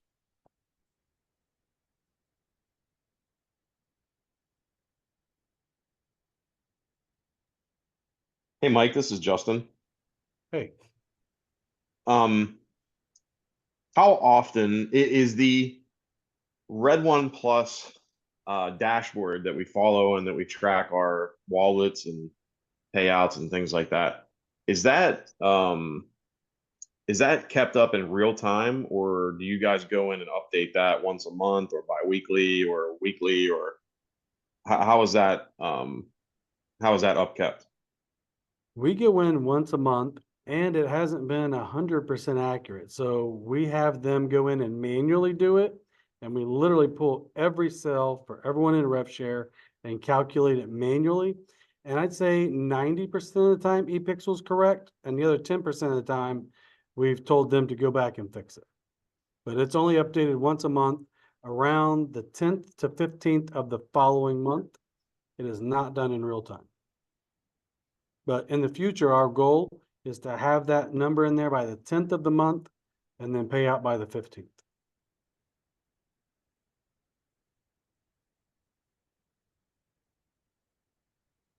I have a question about recruiting agents. So let's see, I've been in the business for like 3.5 years. What kind of things should I, be saying to incentivize people to join underneath me?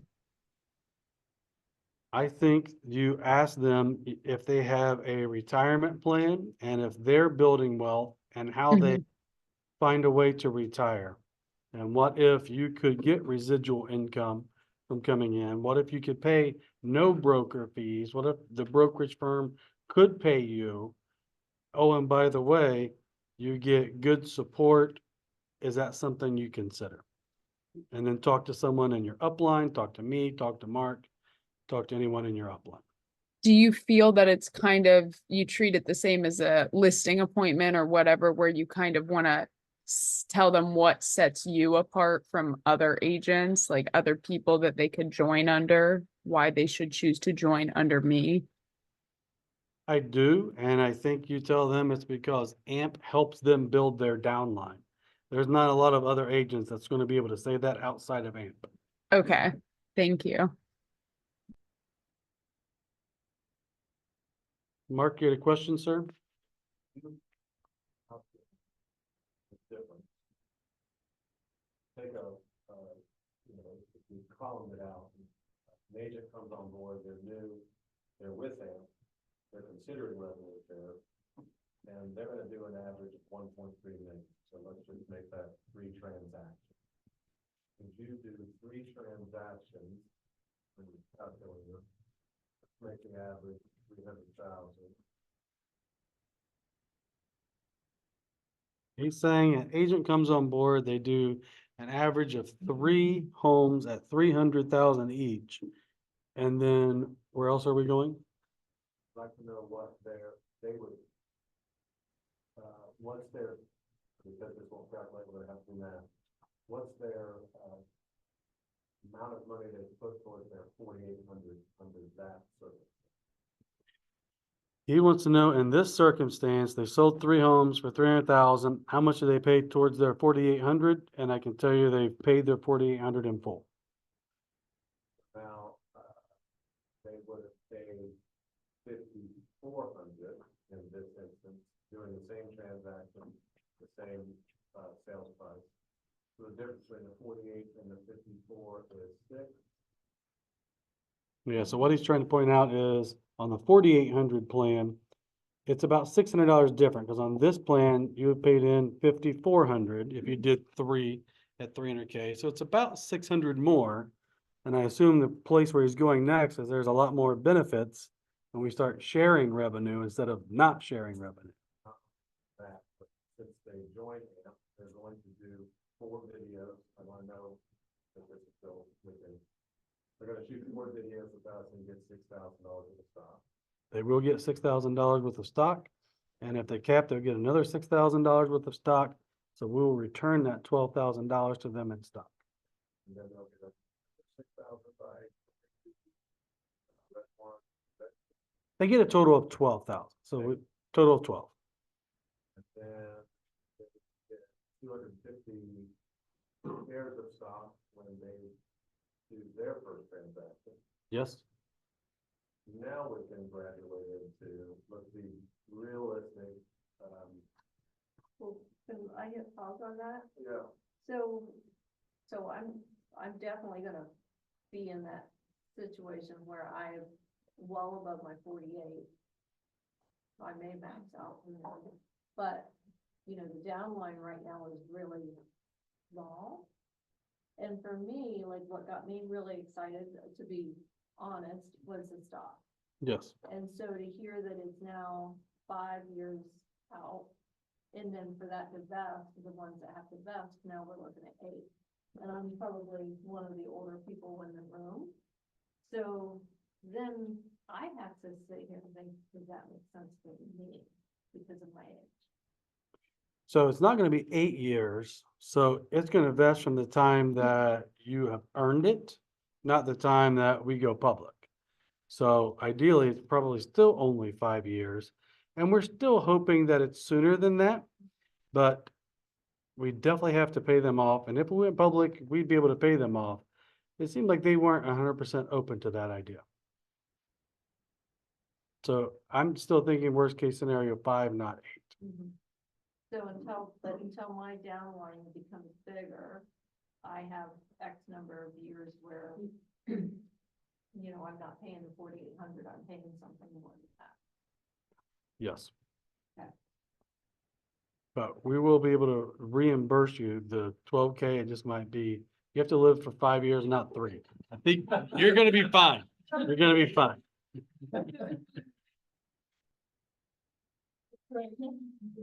$12,000 of the stock is the time that it goes, the price of the stock at the IPO. Is it'll be the price of the stock at the IPO, which we're going to try to get as low as possible. So we're going to try to make sure that's as low as possible when it goes public because it is a taxable event for you.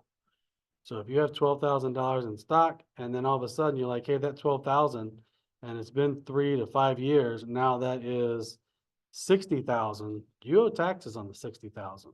And if that 12,000, also we do really well, and that 12,000 you get this year turns more into like 40,000, well, then you might owe funds on $150,000. So it is a taxable event, which ideally all you'll do is sell some of the stock to pay the taxes. But if we could keep it low, and then once we go public, then go high, that's our goal. You know, and I'm just using myself as an example, but any agent I think will be challenged until they get that downline. built, which I think is, you know, Mark's been, yeah, he's been working really hard on it, but, you know. Yep, and we initially thought it was gonna be 3 years as well. And I apologize for that, and I'm not saying it's not gonna happen, but I'm saying, I prepare for the worst and hope for the best. We'll come back to them and say, are you sure we can't just pay you off now? And that doesn't prevent us from borrowing money, paying them off, and then going public. We just need to have someone let us borrow $1 million or $2 million, which might happen. You put 2 in the level 1 minimum people per. 2 people here?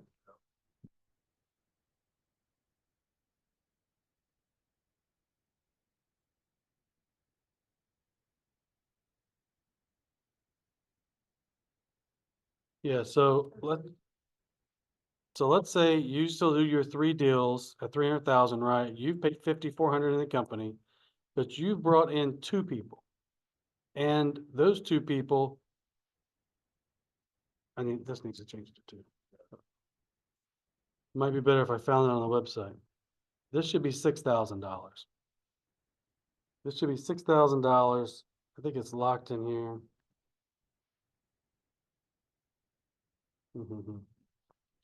But this should be $6,000. But what Mark is saying essentially is if you bring 2 people in who cap, you'll get $6,000, pay 5,400, and you come out 600 ahead instead of paying the 4,800 in. If they don't have, but you get some percentage of it. Don't have to cap to get paid. It's still the 25%, yes. But if you cut that in half, it would be $3,000. Yeah. Which would still be lower than the 4,800. Coming in, doing 3 transactions, having 2 people in the downline. You're making an extra, much as speaking of service, call it $3,000. If you, all you ever did was 3 transactions. Yeah. But my point is that for newer agents that have things going on, if they're doing 3 to 6 or 7 transactions a year, mathematically, that will always work out if there's that office. As long as they have 1 or 2 people doing deals below them, 100% agree. So let's bump that up to 7, the top one. Real life example. All right, So so they're gonna max out. at 7, you'll cap out at the 12,000. And then technically this should only be 6,000. I don't know why it's not letting me edit that. Should only be 6,000. So then you will have paid in still pretty close to the 4,800, about $5,000 But that assumes that the 2 people in that downline max out. cap. And if they don't cap out, Then it'll certainly be less, yep. Yeah, if you're not gonna get people in your downline, rev share does not make sense. There's no doubt about it. But I've been in real estate for about 20 years. People change brokerage firms all the time. Lots of people went to Keller Williams for the profit share. Lots of them left, went to EXP. And what's happening to EXP right now? They're losing a ton of agents. Lots of people are leaving EXP and going to Real, and then they'll leave Real and go to Epic, and then hopefully they leave Epic and go to Red One.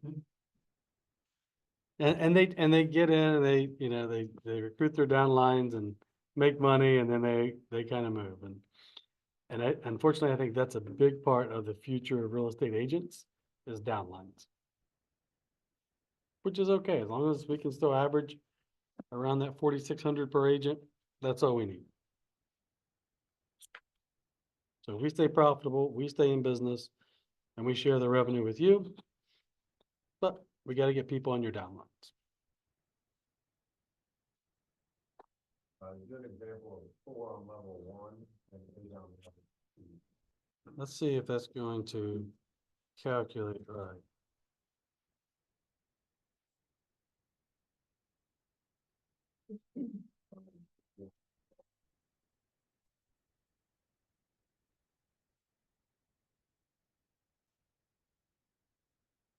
The 4 on level 1, 4 times 3 is 12, 2 times 3, so this is right. So if you had the 7 you cap out it to 12, but you personally sponsored 4.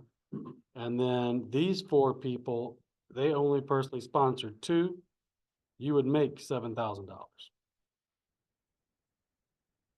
Assuming the 4 and the 2 and everyone caps.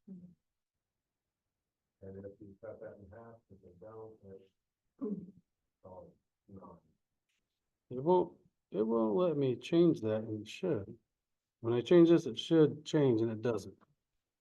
But this should be 6,000, and that should be 1,800, so it should be about 7,800.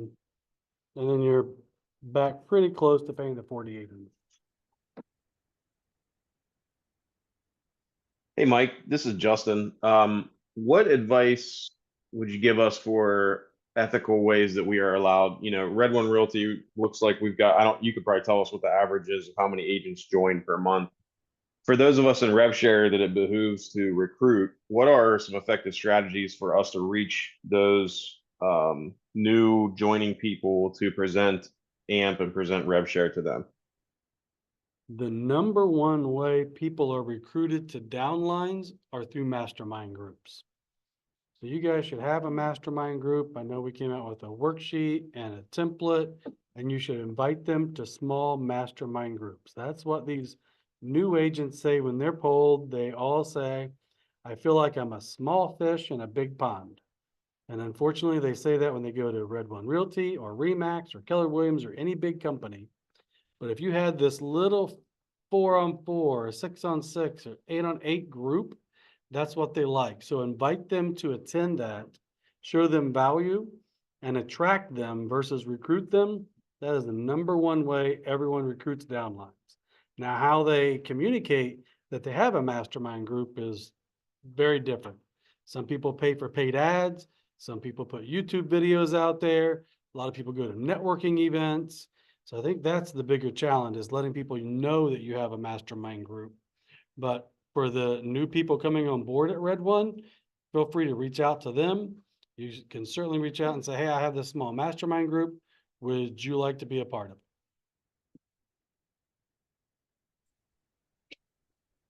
Hey, Mike, I got a quick question for you too. I didn't really hear a lot of the background because it was kind of muffled, some of the people that are in the classroom. So I guess right now I'm thinking that, so if I'm selling and I'm making my mark, or, you know, on toward making that mark, I'm just basically beefing up my revenue and everything, because I'm not seeing that 25 or 20% of it is going away. But I guess in 2 or 3 years, I will start seeing that trickle down to me, depending on my downline and all of that, and what, how they perform. Is that in a nutshell what's going on here? I'm sorry, it cut out a little bit there at the end. Oh, I was just saying, if my understanding of it is that right now we're just kind of, you know, beefing up and getting ready for the trickle down effect. And that's, I mean, you know, more money's going to come to us in about 2 or 3 years. Is that correct? I wouldn't say, Depending on our downline. yeah, I wouldn't say it coming in 2 or 3 years. It totally depends on your downline. If you recruit Okay. a productive team in right now, you'll likely get paid next month. If you recruit a new agent in that maybe needs to ramp things up, it will likely be a while. So it's wholeheartedly Okay. dependent upon the productivity of your downline. Okay, so then if I have one person in my downline who's doing really, really great, then is that grounds to benefit monetarily? Oh, yeah. Or do I have to have like 4 or 5? No, you get paid 25% on level 1. So if you have Okay. one person that comes in and is closing deals, you should be getting 25% of the money that they've paid into Red One. Wonderful. And then does this model follow me if I go to another Red One, say in Georgia or Louisville, Kentucky, or somewhere like that? Will it follow me? It does, and those people will always be in your downline. Okay. Thank you. Thank you, Mike. You're the best. God bless. Why are you moving? I plan on moving. I plan, yeah, we'll talk about it later. I'm working on some things, but I won't move from Red One, Lord willing. Take care. Thanks. Still listening. Mark, what other questions you have? I think you've answered them. I would like to emphasize that you, and rightfully so, I get it, that you have to hedge, but if we're going to invest in this long term, which we are, rather be focused on that. When we do have this initial public offering, I heard something a little bit different today. The value of our stock today has the propensity, let's say an idea of $5, not $1. I mean, all of these calculations are based on it being worth $1. Correct. So I think I need to do a better job of explaining that piece for folks, as long as they can be patient. That's number one. And number two, please say this online. I will absolutely commit to doing a mastermind personally, so that I can then continue to feed people's families. So that's what we've done. So Mark is committing to doing a mastermind group that you guys can plug into. I would personally like to see Mark do a mastermind group on how to go do masterminds and then have pods go out from that. So he says, here, do this week, and then everyone goes and does it. I think that would be great. And at the end of the day, I know that if it comes in at $1 versus $5, it's going to be a lot less taxes for you. And then if we issue it, it's right when we issue it. And if it goes up to $5 later that day, great, that's okay. But it's a taxable event right when we issue the stock.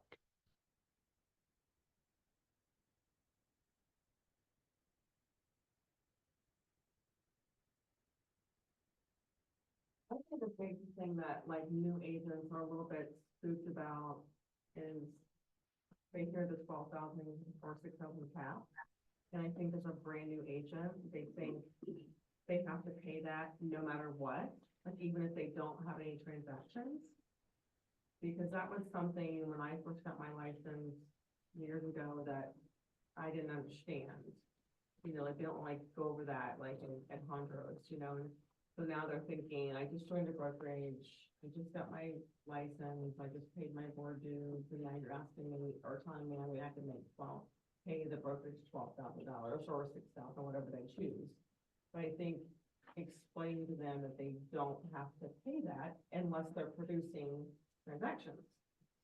Yeah, Dana's saying, What's wrong, or people might think that, yeah, Some people do think that. That's why I'm trying to focus this on the math. yeah. yeah, Dana says that she feels a lot of people think they automatically have to pay the 12,000 because that's the number they hear, or the 4,800 or whatever it is. And obviously that's not the case. On the 4,800 plan, you pay 50% of the money and we stop taking money at 4,800. Well, on the rev share plan, you only pay 20% and we stop at 12K. So I know lots of people that may only have 1 or 2 sales come out ahead because they only paid 20% instead of 50%. So keep in mind, if you don't have a lot of sales, you don't have to come out of pocket for the 12,000. It's a 20% split. That's just where we stop the 20%. Yes, sir. Are a lot of these other big brokerages public as well? Like, is this broader question, like, are brokerages of high value or like scalable to larger investors? I would think it seems to be pretty inherently local and like kind of hard to maybe manage from afar or invest in. I don't know. Just curious on your thoughts. The question is, are all the other brokerage firms public? All the big ones are except Keller Williams. Keller Williams is privately owned. Remax is public. Coldwell Banker, They're Anywhere is public. Sotheby's public. EXP is public. Real is public. Pretty much all the big ones are public, and the ones that are growing have plans to go public, except for Gary Keller. He's a stubborn man. I would call him agree to that. Yeah, don't put that on the record. You don't have to repeat that. No. Set in the room. So 2 question. So when we go public, is the thought that there will be dividends as well? There will not be dividends at first, no. Well, not at first, but eventually. Assuming. We don't know if there'll be dividends. All right, and then what other states are on the horizon for us to expand into? Any? So Tennessee, North and South Carolina, definitely very close. Okay. Just so everyone knows, I am gonna be an empty nester in September. I also have ADD, and there's no part of me that wants to work less than 70 hours a week. I love to work. When I go on vacation, I'm gone for 3 days and I'm like, all right, let's go back. So I'll be an empty nester. I'll start traveling a lot more to those other areas and really making sure that we start growing. So we'll be in Ohio, Kentucky, Tennessee, Georgia, Florida, North and South Carolina with a manager in place, hopefully before our holiday party this year. What happened in Pennsylvania? But that was on the very early. Well, Pennsylvania is probably early next year. You mentioned earlier something about like a convention or something, a regular convention, what did you mention? It's our holiday party. Oh, okay. Just Yeah. It's like, Well, all the other companies, they say you have to go to the convention to get your 12K back in stock or 16K back in stock, and they have it in Vegas. So to get your 16K back, you have to pay for flights. You have to have someone board your dogs. You have to Uber and get a rental car and get a hotel. And I'm like, well, it cost me 4K to go there. Yeah. Yeah. So we don't want to do that. Yes. So, the rev share, all of the states feed into the same. There is one rev share group. So if you recruit someone that's in Florida or Georgia or Kentucky, still in your rev share, still in your downline, yes. We have pivoted away. Whenever we first launched in 2019, we were going to franchise it. And people just aren't franchising brokerage firms anymore. They're all going to rev share. AMCA expand to those other states too. I hope they do. I love the agent mentorship program. We're all looking for it. I'm up for a road trip to like go over there, go to AMP. Do it. What I just heard, I heard the question, the answer is Mike and I need to talk so that if they do create one, that there's gotta be a little bit coming back to it. Cause I will gladly go there and get it started. So whatever they do needs to come back home. Does that make sense to you? 100%.